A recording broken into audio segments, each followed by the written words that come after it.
For 3 generations, Western nations have lived in the shadow of the world wars. The depths of the trauma have never been fully examined, nor its consequences entirely mapped.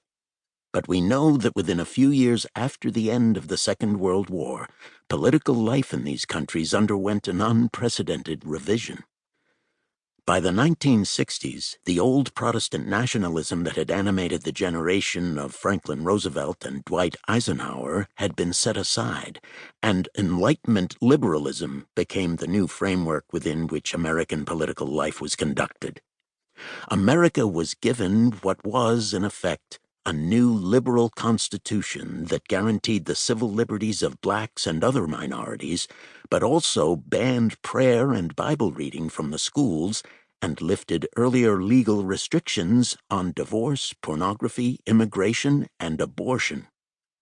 Academics and intellectuals even gave a new name to the regime, which they now called liberal democracy. In the decades that followed, many Americans and Europeans came to believe that in liberalism they had discovered the final political theory, a regime so obviously desirable that competition among political ideologies had in effect come to an end. Soon, liberalism would be adopted by all nations. The reign of liberal ideas would last forever. No one believes this anymore.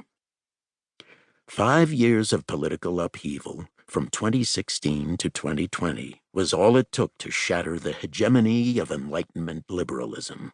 Suddenly, the conflict among competing political visions was fiercely alive once more. On the one hand, the appeal of a revived nationalist conservatism was given dramatic expression by the 2016 election of Donald Trump's America First administration in the United States, by Britain's departure from the European Union, and by the rise of nationalist conservative governments in Eastern Europe, Italy, India, Brazil, and other countries. At the same time, an updated Marxism, calling itself progressivism, anti-racism, or woke, launched an astonishingly successful bid to seize control of the institutions that had been, until only recently, responsible for the development and circulation of liberal ideas in America, Britain, and beyond.